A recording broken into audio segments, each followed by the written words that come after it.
বাসর ঘরে নামাজ আছে কয় রাকাত? পড়লে লাভ আছে না নাই?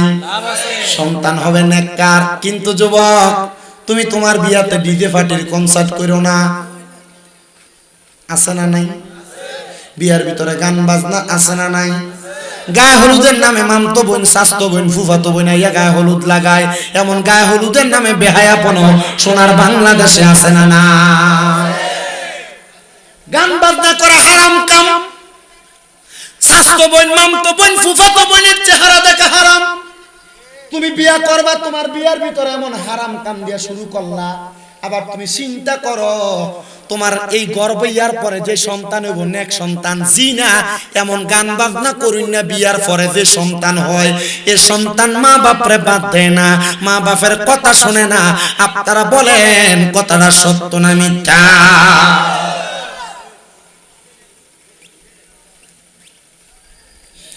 এজন্য আপনারা আমার সাথে বলেন, বিবাহের ভিতরে গান বাজনা করা হারাম। জোরে কবেটা, বিবাহের মধ্যে গান বাজনা করা, গায়ে হলুদের নামে বেহায়াপনা করা, হিজরাইন না নাচানো, শাস্তো বোন, মামতো বোন, জাতো বোন রে গায়ে হলুদ লাগানো।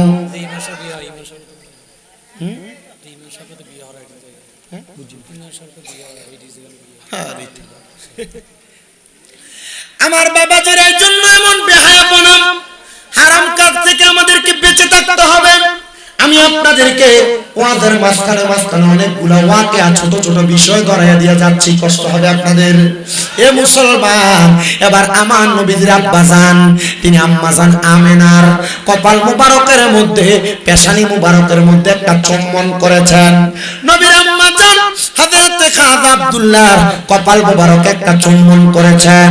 ওই নূরে মুহাম্মদী বাবা আব্দুল্লাহর কপাল মুবারক, পেশানি মুবারক থেকে মা আমেনার রেহেমের মধ্যে চলে গেছে। মা আমেনা ডাক দিয়ে বলে, তখন আমার কাছে কেমন জানি লাগছে রে, আমার মনে হয় পৃথিবীর সবচাইতে শ্রেষ্ঠ সুখ, পৃথিবীর সবচাইতে শ্রেষ্ঠ শান্তি আমার আল্লাহ তাআলা আমি আমেনারে দান করছে। এবার পরের দিন সকালবেলা খাজা আব্দুল্লাহ আবার গেছে মক্কার রাস্তাতে হাঁটার জন্য। যেই মাইয়ারা নবীর আব্বা খাজা আব্দুল্লাহ রে আগের দিনও বিয়ার প্রস্তাব দিছে, ওই মাইয়ারা আর খাজা আব্দুল্লাহর দিকে ফিরে তাকায় না। এ মক্কার ধনী মানুষের কন্যারা, তোমরা যে আজকে আর আমি খাজা আব্দুল্লাহর চেহারার দিকে তাকাও না। ওগো আব্দুল্লাহ, আমরা তো তোমার চেহারার পাগল হই নাই। ওগো আব্দুল্লাহ, আমরা তো তোমার জন্য পাগল হই নাই। তোমার কপালের মধ্যে যে নূরে মুহাম্মদীর পাওয়ার ছিল, আমরা ওই নূরে মুহাম্মদীর পাগল ছিলাম। এবার আপনারা বলেন, আমার ওই নবীজি নূর না মাটি? বিশ্বাস আসেনি? قد جاءكم من الله نور وكتاب مبين। জবান খুলে উচ্চ কণ্ঠে জোরে জোরে পড়েন আল্লাহু আকবার।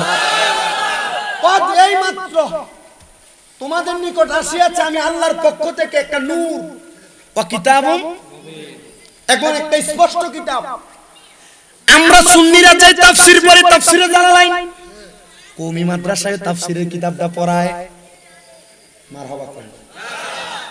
এই তাফসীরে জালালাইন শরীফের মধ্যে এই আয়াতের তাফসীর করছে ইয়ানে নূরুম বমানা মুহাম্মাদুর রাসূলুল্লাহ সাল্লাল্লাহু আলাইহি ওয়াসাল্লাম। তাহলে আল্লাহর কোরআন বলে নবী নূর, আল্লাহর নবীর হাদিস বলে নবী নূর।